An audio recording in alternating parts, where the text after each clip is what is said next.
আসসালামু আলাইকুম। কি অবস্থা সবার? আশা করছি অনেক বেশি ভালো আছো। আমি আব্দুল কাদের আবারও চলে আসলাম নতুন একটি ভিডিওতে। এই ভিডিওতে কি করবো ভাইয়া?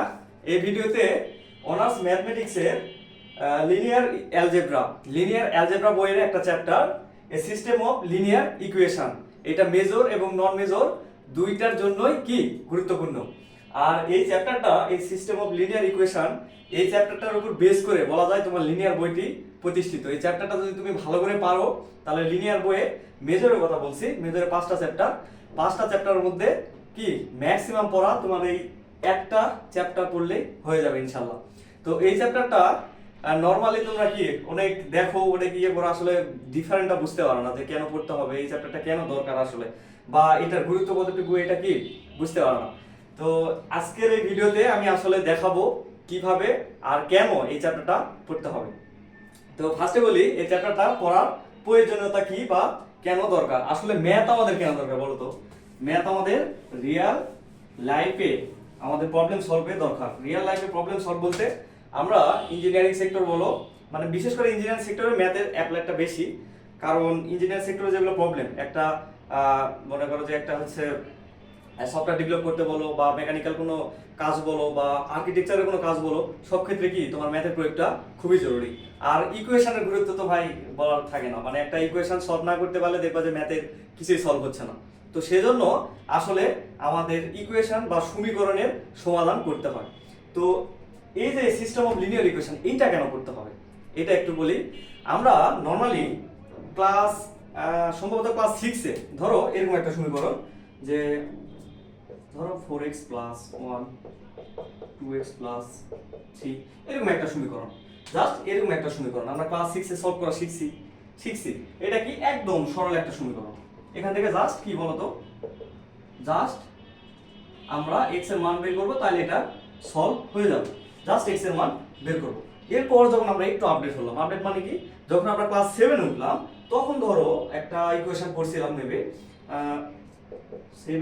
7x minus 3y equal to এরকম কিছু, আর আরেকটা ধরো 9x minus 5y equal to কি বলতো 4 1, এইরকম একটা ইকুয়েশন করছি আমরা ক্লাস 6-এ পড়ছি। এরকম ইকুয়েশনটা ক্লাস 7-এ পড়ছি। এগুলো আমরা কিভাবে সলভ করতাম বলতো ভাই? নরমালি এগুলো আমরা কি প্রতিস্থাপন, বলতো প্রতিস্থাপন, অপনয়ন এইসব পদ্ধতিতে আমরা সলভ করছি, তাই কি না? নরমালি ক্লাস 6-এর সরল সমীকরণ, ক্লাস 7-এ দেখো প্রতিস্থাপন, অপনয়ন, এই অপনয়ন বা অপনয়ন মেবি যাই হোক এরকম প্রসেসে আমরা সলভ করছি, তাই কি না? এরপর যখন আরেকটু আপডেট হলো, আরেকটু আপডেট বলতে কি ক্লাস 10-এ উঠলাম, তখন আমরা কি শিখছি বলতো? তখন দেখো এরকম একটা equation 2x plus 3y plus 5, আমরা কি পর্যায়ক্রমিক ভাবে কি সমীকরণ সলভ করা শিখতেছি না? পর্যায়ক্রমিক ভাবে। তো তখন আমরা 9-10-এ কিরকম শিখছি 4x প্লাস 7y প্লাস 3, তো এগুলো জাস্ট একটা সমীকরণ আমি দেখাচ্ছি আর কি, জাস্ট একটা সমীকরণ এরকম সলভ করা শিখছি। এটা কিভাবে শিখছি? এটা আমরা শিখছি আর গুণন পদ্ধতিতে। এটা শিখছি আমরা আর গুণন পদ্ধতিতে। দেখো ফার্স্টে শিখলাম সরল সমীকরণ, তারপরে প্রতিস্থাপন, অপনয়ন, তারপরে আর গুণন। এখনো কিন্তু আমি কি চ্যাপ্টারে ঢুকি নাই, এই সিস্টেম অফ লিনিয়ার ইকুয়েশনে আমরা ঢুকি নাই, জাস্ট বলতেছি সিস্টেম অফ লিনিয়ার ইকুয়েশন কেন পড়বো। আসলে এতদিন কেন পড়িনি আর এখন কেন পড়বো এই অনার্সে এসে, বলো? এটা জাস্ট বোঝানোর জন্য এইটুকু বলতেছি যে সরল সমীকরণ আমরা ক্লাস 6-এ শিখছি, আমরা প্রতিস্থাপন, অপনয়ন শিখছি কবে? ক্লাস 7-এ। ক্লাস 7 8 বা 9-এ এসে কি আর গুণন পদ্ধতি আমরা শিখছি। নরমালি আমরা এই ইকুয়েশনগুলো এইসব পদ্ধতিতে সলভ করতে পারি।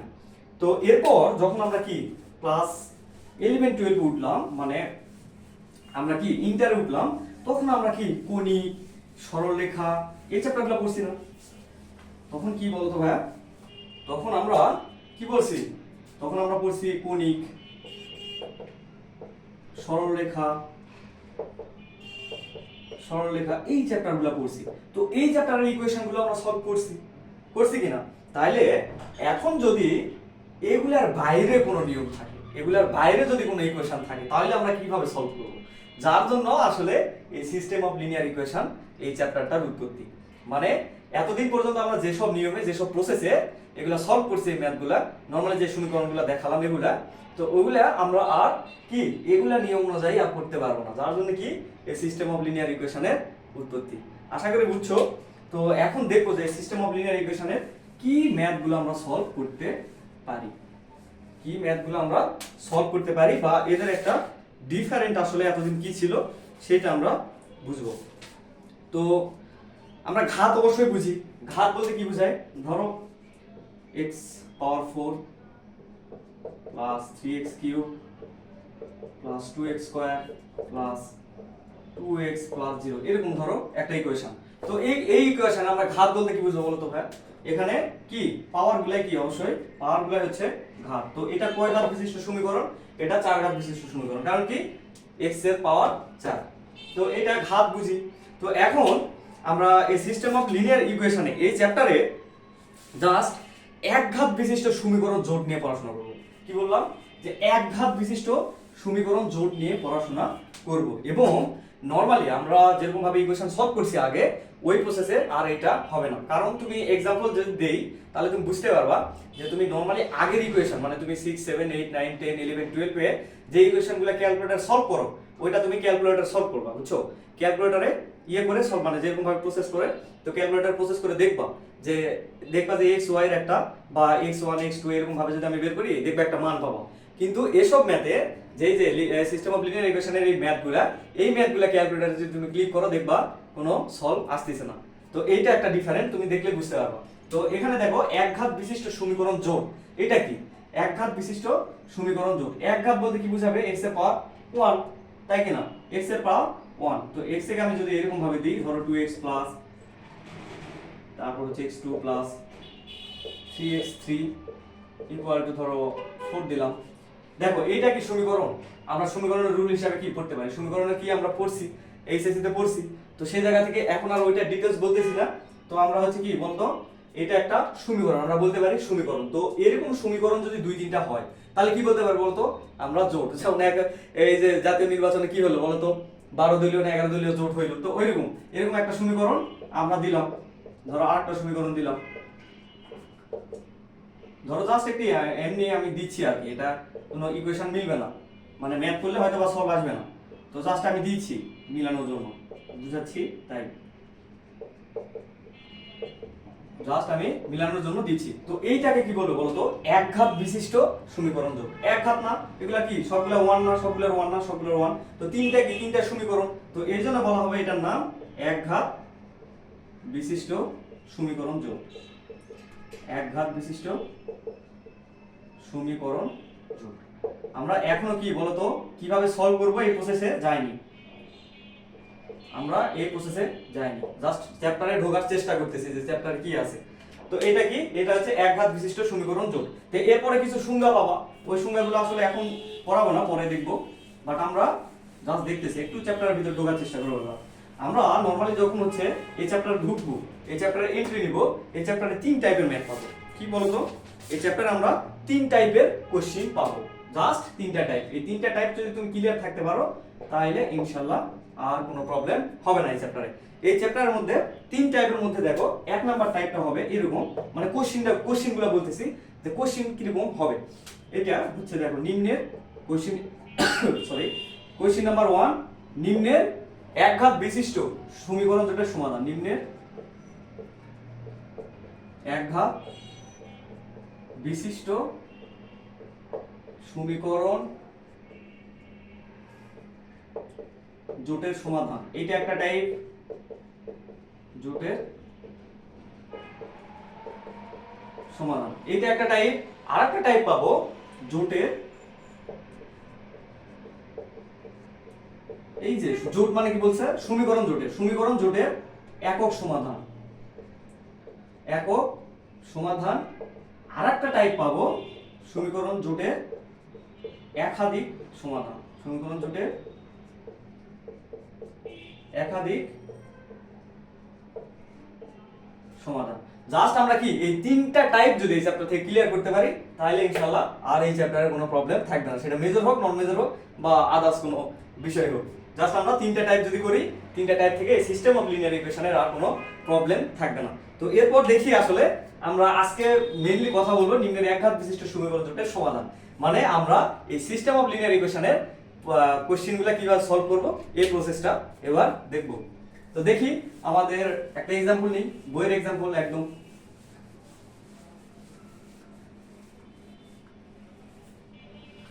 একটা বইয়ের এক্সাম্পল নিয়ে নিই। ফার্স্টে সহজ দেখেই নিই। আচ্ছা, x1 দেখো, x1 plus 2x2 minus 3x3 equal to minus 1, এরপর 3x1 minus x2 plus 2x3 equal to কি বলতো 7, এরপর 5x1 plus 3x2 minus 4x3 equal to 2। দেখো একটা জিনিস মানে বলে রাখি, আমরা যারা নর্মালি অনার্সে পড়ি, বিশেষ করে ন্যাশনাল ইউনিভার্সিটিতে, তো ন্যাশনাল ইউনিভার্সিটির আন্ডারে আমরা যারা পড়ি তারা মেইনলি কি করি বলো তো, একটা চ্যাপ্টারে ঢোকার আগে মানে সাজেশন বা এই জিনিসগুলো আসলে দেখতে যায় যে কোনটা পরীক্ষায় আসবে, কি আসবে না, কি পড়বো না। হ্যাঁ, এই জিনিসটা দেখবা, এটা কি কখন দেখবা বলো তো, এটা দেখবা পরীক্ষার সময়। বাট তুমি যখন কিছু শিখবা, যখন তুমি কিছু জানতে যাবা, তখন ভাই আসলে সিলেবাসে আটকায় রাখবে না। এখন আমি এটা তোমার বই থেকে নিছি, এখন আসলে তুমি খুঁজতে যাবো না এটা বইয়ের কোন নাম্বার, কয় নম্বর ম্যাথ, এটা তুমি এটা কখনো খুঁজতে যাবো না। জাস্ট তুমি ম্যাথটা বুঝবা এবং তোমার বইটা খুলবা। বইটা খোলার পর কি করবা বলো তো, এই বইটা খোলার পর তুমি দেখবা যে এই টাইপ ম্যাথ তুমি কতগুলো সলভ করতে পারো। আবার বলি, কতগুলা সলভ করতে পারো, নট যেটা এক্সামে আসবে, যেটা সালে আসছে এই জিনিসটা সলভ করবা। হ্যাঁ অবশ্যই করবা, কিন্তু পরে ওইটার এক্সট্রা একটু গুরুত্ব দিয়ে সলভ করবা। বাট ওইটা পরে, আগে তুমি শিখবা, তারপর আসলে ওই ম্যাথগুলো করার চেষ্টা করবা। কিন্তু শেখার সময় কখনো অলসতামো করা যাবে না। তো এই ম্যাথগুলো দেখো, এটা আমরা নরমালি 6, 7, 8, 9, 10, 11 এর নিয়মে আমরা করতে এই সব ম্যাথ পারি না। এই জন্যই আসলে এই পদ্ধতি বা এই সিস্টেম অফ লিনিয়ার ইকুয়েশন। তো এই ম্যাথগুলা সলভ করব আমরা একটা পদ্ধতিতে। এই পদ্ধতি একটা নতুন পদ্ধতি, এটা আমরা কখনো শিখিনি আগে। এটা হচ্ছে ইসালন পদ্ধতি। এই পদ্ধতির নাম হচ্ছে ইসালন পদ্ধতি। এটা আবার কোন আবিষ্কার হয়, এটা আবার কোন আবিষ্কার বা এটা আবার কোন পদ্ধতি? তো ইসালন পদ্ধতি আমরা নরমালি আগে কখনো শিখিনি। তো সেই জন্য আসলে একটু ফাস্ট ম্যাথ, আমি ম্যাথ বেশি করাবো না এই ক্লাসে, পরে সলভ করাবো। জাস্ট আমি বেসিকটা দিলাম আর হচ্ছে কি একটু প্রসেসটা দেখালাম যে কেন আমরা পড়বো। তো ইসালন পদ্ধতি জাস্ট তিনটা স্টেপ যদি মাথায় থাকে তাহলে আর কি ইসালন পদ্ধতি কখনো ভুল হবে না। তো সেই জায়গা থেকে বলতে পারি যে আমরা দেখো এটাকে আমরা কি বলতে বলো, এটা একটা সারি, এটা রো, তাই কিনা? রো বা সারি, আমরা সারি বা কলাম বুঝি। এটা হচ্ছে সারি, তো সারি বা লাইন এটাকে বলবো L1 বা লাইন, এটা হচ্ছে লাইন 2, এটা হচ্ছে লাইন 3। আমরা নরমালি যতগুলো সমীকরণ পাবো এই ম্যাথে আমরা নাম্বারিং করে নিব, লাইন 1, লাইন 2, লাইন 3 এইভাবে নাম্বারিং করে নিব। এবার পদ্ধতিটা হচ্ছে সব ম্যাথের ক্ষেত্রে লাইন 1 সব সময় কি বলতো, সব সময় আনচেঞ্জ, সব সময় আনচেঞ্জ। মানে কি লাইন 1 এর আমি কোনো চেঞ্জ করব না, লাইন 1 এর আমি কোনো চেঞ্জ করব না। এরপর আসবো মানে ম্যাথটা সমাধান করার সময় কোনো চেঞ্জ করব না। এরপর আমি কি করব, এরপর আসবো লাইন 2 এ। লাইন 2 এর সব ম্যাথের ক্ষেত্রে লাইন 2 এর চেষ্টা করব যে ফার্স্ট ভেরিয়েবলটা সব সময় 0 করতে। কি বললো যে লাইন 2 এ লাইন 1 কোনো চেঞ্জ করব না, লাইন 2 এর ফার্স্ট ভেরিয়েবলটা 0 করার চেষ্টা করব। মানে কি 2 নম্বর স্টেপটা হবে সেকেন্ড লাইনের বা লাইন 2 এর ফার্স্ট ভেরিয়েবলটা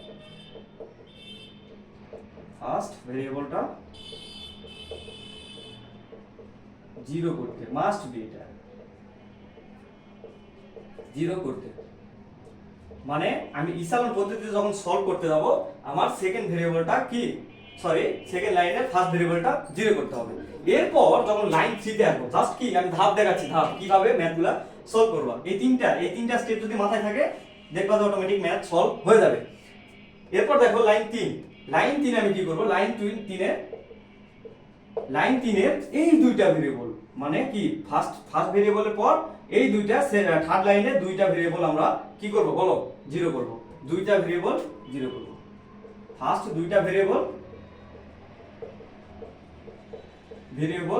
0 করব। এইটাই হচ্ছে স্টেপ। এই তিনটাই জাস্ট স্টেপ। কি করব ফার্স্টে হচ্ছে line 1 unchange, line 2 first variable 0 এবং লাইন 3 বাই কি দুইটা ভেরিয়েবল 0 করার চেষ্টা করব। এইটাই কি ম্যাথের প্রসেস বা ইসালন পদ্ধতিটা আমরা এইভাবেই নরমালি কি সলভ করব। তো এখন দেখি যে ম্যাথ সমাধানের ক্ষেত্রে আমরা কিভাবে কি করতে পারি। তো দেখো ওই প্রসেসে আগাবো। ফার্স্টে কি বলবো লাইন 1, দেখো লাইন 1 এ কি আছে x1 2x2 3x3 -1। এইটাকে আমরা আনচেঞ্জ, মানে এটা কোনো কিছু করা যাবে না। তো এইবার আসি এইটা কি, দেখো লাইন 2 এর ফার্স্ট ভেরিয়েবলটা 0 করার চেষ্টা করব। লাইন 2 এর ফার্স্ট ভেরিয়েবলটা 0 করার চেষ্টা করব। এখন দেখো তো ভাইয়া লাইন 2 এ কি বলো তো, লাইন 2 এর ফার্স্টে এখানে আছে 3। তো 3 কে আমি 0 কিভাবে করব বলো, 3 কে আমি 0 কিভাবে করতে পারি? তো দেখো এখানে দেখো এইটার সাথে যদি আমি এটা লাইন 1 3 গুণ করে বিয়োগ করি তাহলে কি দেখো তো চেঞ্জ হবে না? তাহলে কি বলো তো কি হবে না? অপারেশনটার নাম দিব কি, ধরো এটা কি রো নাম্বার 2 বা লাইন নাম্বার 2।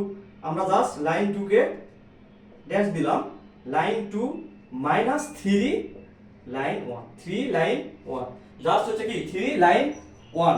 এটা করলে দেখো 3, এটা যখন আমি মাইনাস করব নরমালি এটা 0 আসবে। এই ইকুয়েশনটা মেনে আমরা এই লাইনটা সলভ করব। ফার্স্ট ভেরিয়েবল আমি 0 পাইছি, তো এরপরে কি হবে না হবে এটা আমার আর দেখার দরকার নাই, এটা যা হবে হবে। হ্যাঁ, তো এবার আসি, দেখো এটা কি হবে, এটা কি হবে 3 দুগুণ, এটা দেখো 3 দুগুণ 6 -6 আর একে 7 -7x2। এগুলো আমি সলভ করতে পারবো ইনশাআল্লাহ। তো মাইনাসে মাইনাস কি 3 3 কে 9, 9 আর হচ্ছে 2 কত হবে বলো 11 প্লাস 11x3 এবং নরমালি এটা ইকুয়েশন করলে 10 আসবে, এটা 10। তো এইটা কি সেকেন্ড লাইনের কাজ আমার শেষ। এরপর দেখো লাইন যাব লাইন 3, লাইন 3 তে, লাইন 3 তে এবার কি করব বলো তো, লাইন 3 তে দেখো এখানে আছে 5x1। এটা কি আমার অবশ্যই 0 করতে হবে এবং এটাও আমার 0 করতে হবে। তো এটা হচ্ছে এটার সাথে দেখো লাইন 3 এর সাথে যদি লাইন 1 আমি 5 গুণ করি তাহলে আমার কি হবে, হ্যাঁ একবারে হয়তো হবে না, একবারে সেকেন্ড ভেরিয়েবলও 0 হবে না। তো সেই ক্ষেত্রে আমরা ফার্স্টে করার চেষ্টা করব যে ফার্স্ট ম্যাথটা কি 0 করতে, ফার্স্ট ভেরিয়েবলটা 0 করতে। তো লাইন 3 এর জায়গায় কি করব বলো, লাইন 3 এর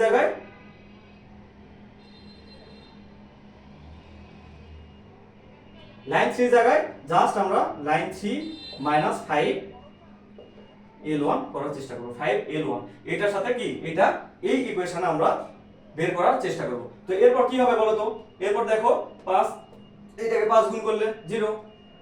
তো এরপর 5 লাইন 1 এ মানে 5 দুগুণ 10 আর কি 10 এর সাথে 10 3 -10 এরকম একটা ইকুয়েশন আসবে, মানে কি এটা -7x2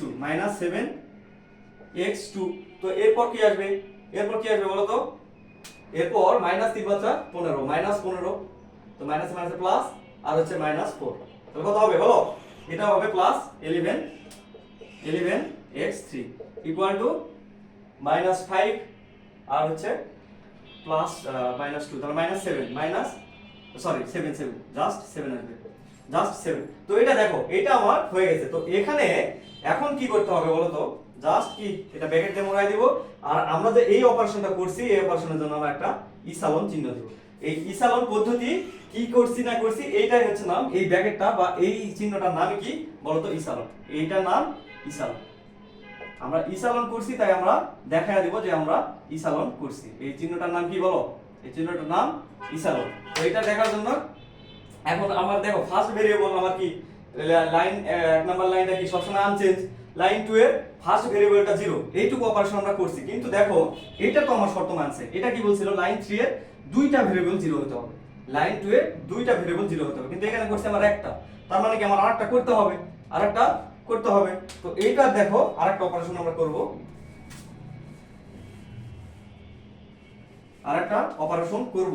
তো এটা নরমালি দেখাচ্ছি আসলে 3 যোগ সমীকরণে যখন আমরা 4 যোগ বা 4টা লাইনে পাবো তখন এই স্টেপে বাড়াবো। লাইন 4 এ তখন কি করব, লাইন 4 এ তখন 3টা, যখন 5টা লাইন হবে লাইন 4 এ 4টা, মানে এরকম ভাবে কি চলতেই থাকবে, এরকম ভাবে ভেরিয়েবলগুলো আমরা 0 করার চেষ্টা করব সব সময়। তো দেখো এরপর কি করব, যখন সেকেন্ড স্টেপে যাব তখন আমরা প্রথম লাইনটা আনচেঞ্জ, প্রথম লাইনের কোনো পরিবর্তন হবে না। এরপর যখন সেকেন্ড লাইন আসবে বা সেকেন্ড স্টেপে কাজ করব তখন আসলে সেকেন্ড লাইনের কোনো পরিবর্তন করব না, মানে এইভাবে যখন থার্ড প্রসেসে যাব বা থার্ড স্টেপে যাব তখন থার্ড লাইনের কোনো পরিবর্তন করব না, মানে যে স্টেপে যাব সেই স্টেপের সেই নাম্বার স্টেপের কোনো পরিবর্তন করব না। তো দেখো এটা কি কোনো পরিবর্তন হবে না, -7x2 plus 11x3 equal to 10। এখন দেখো আমি কাজ করব 3 নাম্বার লাইন নিয়ে, মানে এই 3 নাম্বার লাইন নিয়ে কি আমার সেকেন্ড ভেরিয়েবল কি করতে হবে বলো তো? সেকেন্ড ভেরিয়েবল আমার জিরো করার চেষ্টা করতে হবে। তো এটাকে যদি জিরো করতে চাই, দেখো এই দুইটাকে কি আমি যদি মাইনাস করি তাহলে দেখো জিরো হয়ে যাবে। তো লাইন 3 ডবল ড্যাশ দিব, কারণ এটা কি এটা হচ্ছে L3 নাম্বার ড্যাশ, তো এটা হচ্ছে L3 ড্যাশ মাইনাস এটা দেখো L2 ড্যাশ কে কি আমি জাস্ট বিয়োগ করে দেব, L2 ড্যাশ কে আমি জাস্ট বিয়োগ করে দিলে আমার এখানে কি দেখো তো এইটা এটা দুইটাই জিরো হয়ে যাবে, দুইটাই জিরো হয়ে যাবে। ভাই এখন করতে চাইলাম কয়টা জিরো হয়ে গেল যে অনেক জিরো, তাহলে কি করবো বলো তো? করতে চাইলাম একটা হয়ে গেল আর একটা, এটা ইকুয়েশন করলে -3 আসবে। এখন দেখো আমার শর্ত মানছে কিনা, আমার শর্ত মানছে কিনা, এইটাকে ইসালন পদ্ধতি হয়েছে কিনা, এটা এই যে দেখো এটা ইসালন করছি, ইসালন আমি চিহ্ন দিয়ে দিলাম। তো এটা ইসালন পদ্ধতি হয়েছে কিনা এটা কিভাবে বুঝবো?